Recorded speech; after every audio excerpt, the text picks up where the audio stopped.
Hello everyone, Radhe Radhe, good morning. क्या हाल चाल आप सभी के। उम्मीद करती हूँ आप सभी लोग स्वस्थ होंगे, मस्त होंगे। मैं भी बहुत अच्छी हूँ। स्वागत है आप सभी का प्रतीक्षा तिवारी व्लॉग में। तो आज व्लॉग की शुरुआत हो रही है सुबह काम बिगाड़ने से। तो सुबह सुबह हुआ ये था, मैं गई थी किचन में चाय बनाने के लिए, लेकिन किचन में मुझे जाके पता चला कि जो रात में मैंने दूध गर्म करके रखा था वो ना गर्मी बहुत ज़्यादा यहाँ पे होने लगी, तो उसकी वजह से दूध ना फट गया था। तो अब मैंने सोचा कि 2 से ढाई किलो से 3 किलो दूध था और उसको फेंकना, दूध को ऐसे वेस्ट करना वो सही नहीं था। तो कुछ यूज़ तो मुझे करना ही था, तो मैंने फटाफट से उसमें थोड़ा सा विनीगर डाल के उसको अच्छे से फट जाने दिया। और बाकी का मैंने यहाँ पे एक छलनी में रुमाल जो था ना, एक साफ़ सा रुमाल लेके कॉटन का जो होता है, उसमें दूध को अच्छे से मैंने इसमें निकाल लिया था जब फट गया था वो।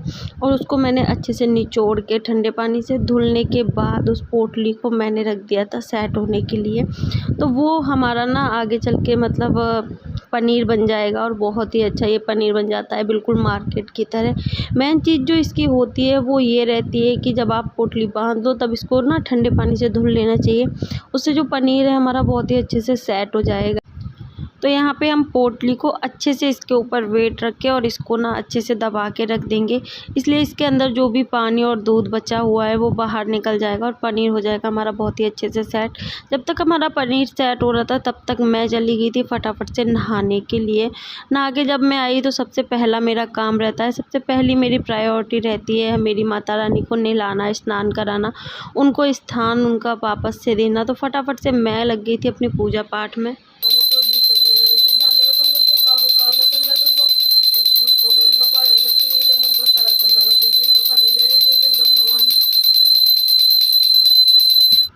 पूजा वूजा करने के बाद मैं हो गई थी फ्री। माता रानी का लुक हमारी का कुछ ये था। उसके बाद मैं जब किचन में आई तो मैंने देखा कि जब तक मैंने अपना सारा काम निपटाया तब तक हमारा पनीर जो था वो भी सेट हो गया था।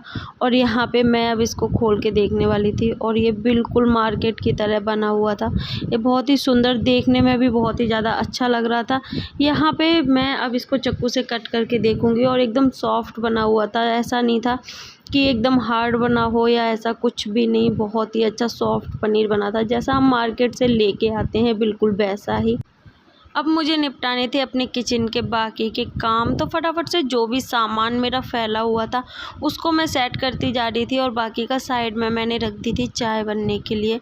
तो फटाफट से जो भी सामान फैला हुआ था, मतलब जो मैं किचन रात में क्लीन करके जाती हूँ, तो वो सामान, कुछ चीज़ें ऐसी होती हैं जो मैं ऐसे ही रख के छोड़ देती हूँ, वो वापस से सुबह मुझे सेट करनी रहती हैं। तो उनको मैंने जगह पर, अपनी जगह पर व्यवस्थित रख दिया था। अब बारी आ जाती है चाय बनाने की।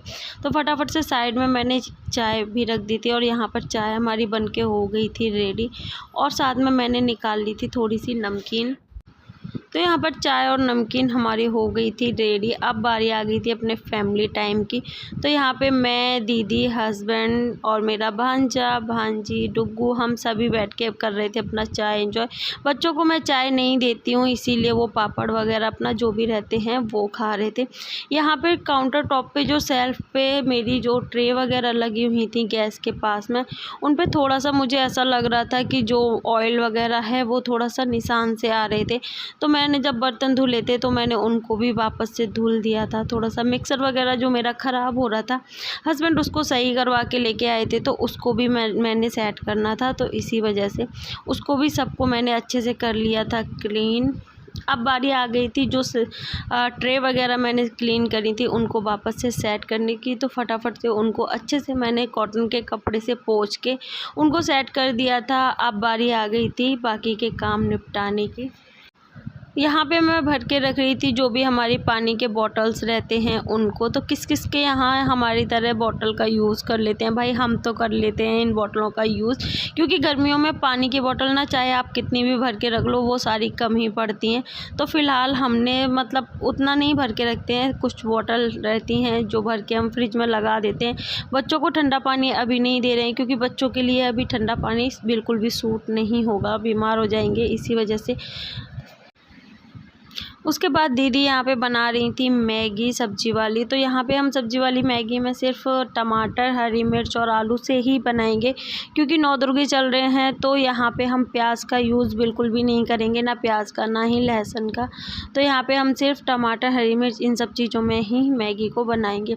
हस्बैंड की डिमांड थी कि उनको दीदी के हाथ की मैगी खानी है, इसी वजह से सिर्फ हम वही बना रहे हैं। तो यहाँ पे दीदी ने कुकर को रख दिया था गैस पे और उसमें डाल दिया था सरसों का तेल। उसके बाद उन्होंने जीरा और हींग जो रहती है उसको डाल दिया था, और अब वो बाकी की सब्जियां इसमें जो भी रहती हैं, टमाटर, आलू वगैरह, उनको रखेंगे।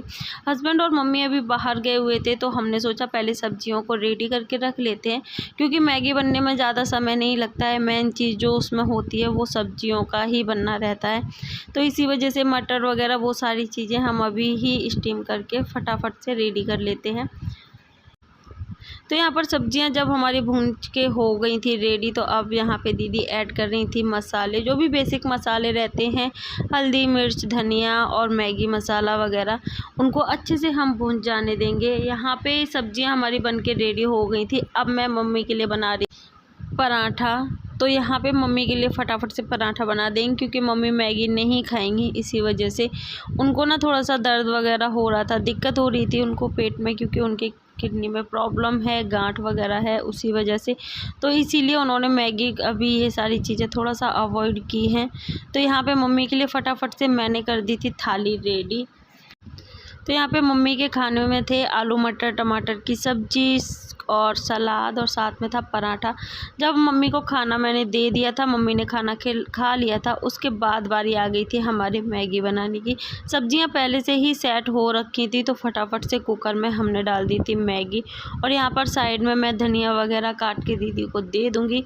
यहाँ पर थोड़ी मेहनत के बाद मैगी हमारी बनके हो गई थी रेडी। हमने सबसे पहले मैगी करी अपनी इंजॉय, और यहाँ पे मैं कर रही थी किचन क्लीनिंग, और साथ में डुग्गू की लगा रही थी डांट लगाने के पीछे एक ही कारण था। अभी जब मैं खाने के लिए डुग्गू से बोल रही थी, तो डुग्गू ने पहले खाना खा लिया था, और जब मैंने बोला तब नहीं खाया, और उसके बाद यहाँ पे उसको चाहिए नमकीन। तो इसी वजह से मैं उसको डांट रही थी, क्योंकि खाने के टाइम पे खाना अगर खाया जाए तो वो ज़्यादा सही रहता है। मैं नमकीन वगैरह ये सारी चीज़ें सही नहीं हैं। मतलब एक टाइम पे खाना तो ठीक है, समझ में आता है, लेकिन बे टाइम खाना ये चीज़ सही नहीं है। इसी वजह से मैंने उसको थोड़ा सा डांट लगा दी। और बच्चों को ना बीच बीच में ये चीज़ करना भी बहुत ज़रूरी है। अगर हम सिर्फ प्यार ही प्यार करते रहेंगे तो वो ना थोड़ा सा बिगड़ जाएंगे। तो इसी वजह से ना थोड़ा सा बीच बीच में कभी कभी डांट भी लगानी चाहिए, लेकिन डांट एक लिमिट में होनी चाहिए। ऐसा नहीं कि 24 घंटे आप बच्चे को डांटते ही रहो। फटाफट से वो सारे काम निपटाने के बाद बारी आ गई थी किचन क्लीनिंग की।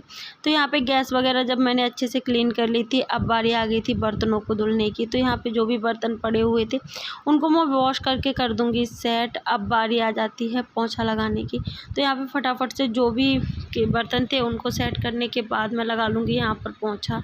तो बस अब मिलते हैं कल नेक्स्ट वीडियो में एक नए व्लॉग के साथ। तब तक के लिए बाय बाय, राधे राधे, जय माता दी।